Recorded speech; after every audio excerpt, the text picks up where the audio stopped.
Guys, तो आज के वीडियो में हम डिस्कस करेंगे क्लासिफिकेशन ऑफ क्रूड ड्रग। उससे पहले हम जानेंगे कि क्रूड ड्रग क्या होते हैं।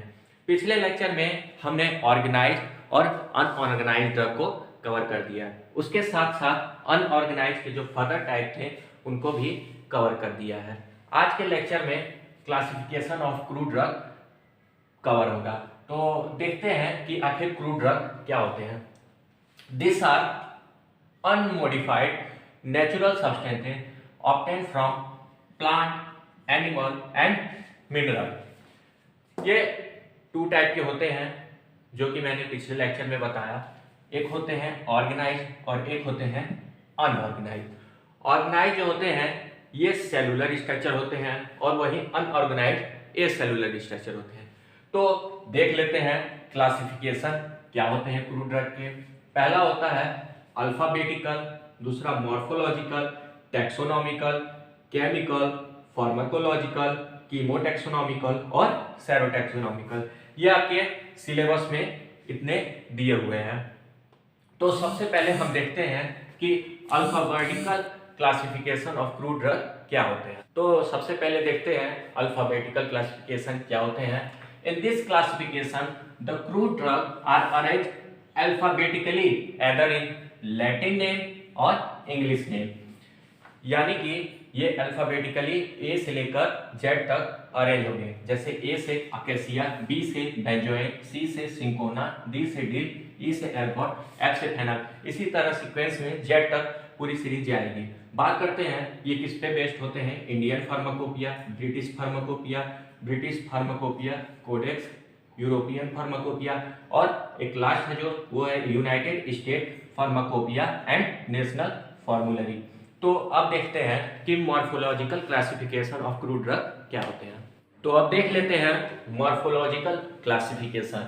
मॉर्फोलॉजिकल क्लासिफिकेशन क्या है। यहाँ पे क्रूड ड्रग अरेंज होते हैं various group according to their shape, size and part of plant use as drug.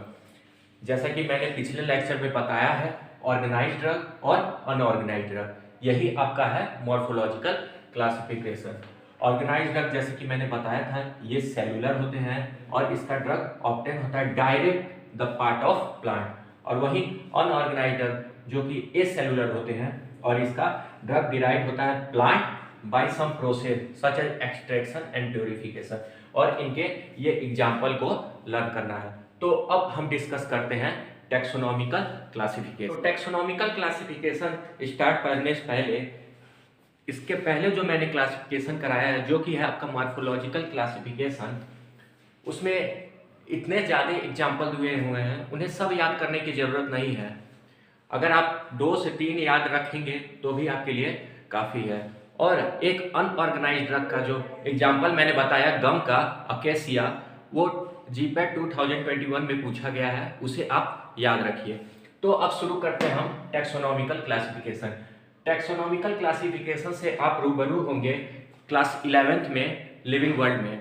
वहाँ पे आपने टैक्सोनॉमिकल क्लासिफिकेशन देखा होगा जो कि क्या था, एक बोटेनिकल क्लासिफिकेशन था जो कि based on phytogenic similarity of plant. बस यहाँ पे प्लांट की बात हो रही है, वहाँ पे डिफरेंट टाइप ऑफ एनिमल्स और फ्रूट के बारे में दिया हुआ था। यहाँ पे मोस्टली बात आपकी प्लांट की होगी। तो in this classification the drug are arranged according to division, class, order, family, genus and species.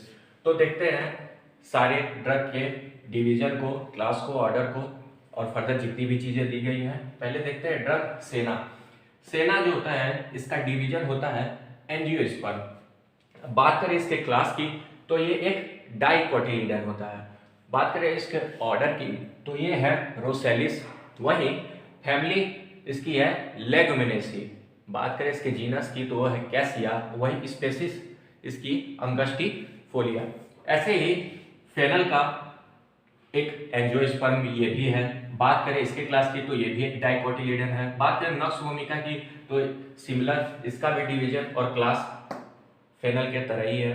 तो अब हम डिस्कस करते हैं chemical classification. In this classification, drugs are arranged in different groups according to their chemical nature of their most important constituent present in drug, जिसे हम कहते हैं active pharmaceutical ingredient. तो देखते हैं कौन कौन से केमिकल नेचर होते हैं, जैसे कि carbohydrate, glycoside, tannin, volatile oil और लिपिड। और इसके एग्जाम्पल कुछ इस तरीके से हैं, जैसे कि गम का एग्जाम्पल ट्रागाकैन, गुआर गम, वहीं म्यूसिलेज, प्लैंटोगो सीड, वहीं बात करें एंथ्रोक्विनोन ग्लाइकोसाइड जो कि है सेना और रुबाब। ऐसे ही सारे क्लासिफिकेशन के ड्रग दिए हुए हैं। तो अब हम बात करते हैं इसके बाद की क्लासिफिकेशन की, जो कि है आपका फार्माकोलॉजिकल क्लासिफिकेशन।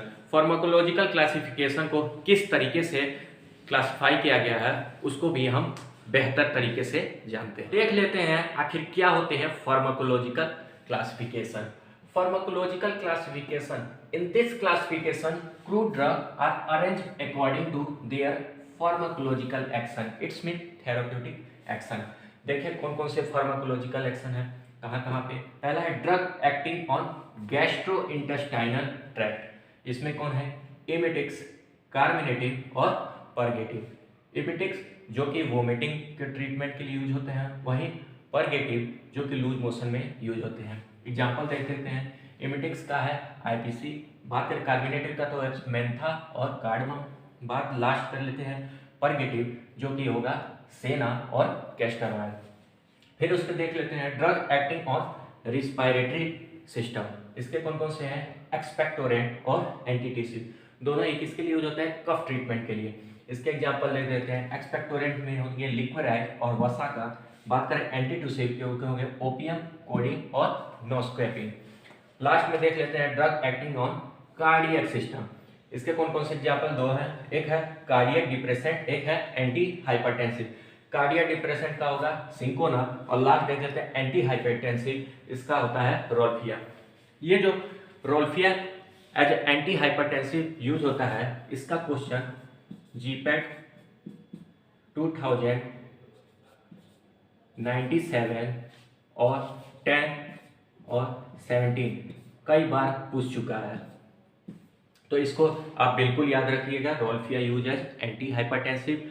तो अब लास्ट के दो टॉपिक जो बचे हैं, एक है कीमोटैक्सोनॉमिकल और उसके बाद है सेरोटॉक्सोनॉमिकल, उसको कवर करते हैं और आज का लेक्चर यहीं पे समाप्त करते हैं। तो देख लेते हैं आज का लास्ट टॉपिक जो कि है कीमोटैक्सोनॉमिकल क्लासिफिकेशन और सेरोटॉक्सोनॉमिकल क्लासिफिकेशन। कीमोटैक्सोनॉमिकल क्लासिफिकेशन क्या है? इन this classification the equal importance is given for taxonomical status and chemical constituent. In this classification give better understanding of biosynthetic pathway. बात करें इसके एग्जाम्पल की, प्रोपेन एल्कोलाइड जो कि सोलेनेसी फैमिली है, रूटीन जो कि रूटेसी फैमिली है, बायहोइन एसिड सेंट और सिट्रस फूड जिसका एग्जाम्पल है अमला, lemon and green tree. Last में देख लेते हैं सेरोटैक्सोनॉमिकल क्लासिफिकेशन। सेरो मतलब होता है सेरम। बात करें इसमें सेरोटैक्सोनॉमिकल क्लासिफिकेशन तो यहाँ हम स्टडी करते हैं एंटीजन और एंटीबॉडी रिएक्शन, तो इसे हम कहते हैं सेरोलॉजी। बात करें एंटीजन और एंटीबॉडी की, तो antibody produce from plasma cell from immune system. और बात करें एंटीजन की, antigen is responsible to stimulate antibody. तो आप इन दोनों के बीच में रिलेशन जान गए होंगे एंटीजन और एंटीबॉडी की। कुछ और इसके बारे में देखते हैं। The application of serology is solving taxonomical problem is called serotaxonomy. बात करें लास्ट में जो इसके प्रॉपर्टी दी है, the classification express the similarity and dissimilarity among different taxa. तो यहाँ पे आपका लास्ट टॉपिक कवर हुआ, कीमोटैक्सोनॉमिकल क्लासिफिकेशन और सेरोटैक्सोनॉमिकल क्लासिफिकेशन। बात करें ये जो कीमोटैक्सोनॉमिकल क्लासिफिकेशन की, तो यहाँ पे ये जो डिफिनेशन है ये बहुत ही इम्पॉर्टेंट है, क्योंकि ये आपका पूछा गया है GPAT 2021 में। It is most important. और अब इसके बाद की जो टॉपिक है जो कि है क्वालिटी कंट्रोल, उसको हम डिस्कस करेंगे। तो आज के लिए इतना ही गाइज। अगर आपको हमारा वीडियो पसंद आया हो तो लाइक करें, सब्सक्राइब करें और इसके ज़्यादा से ज़्यादा शेयर करें। बात करें इसके सेमेस्टर पॉइंट ऑफ व्यू से, तो सेमेस्टर पॉइंट ऑफ व्यू से इसमें पूछा गया है 2 मार्क का क्वेश्चन 2018-19 में, जो कि पूछा गया था व्हाट इज टैक्सोनॉमिकल क्लासिफिकेशन। तो at the last, thank you guys.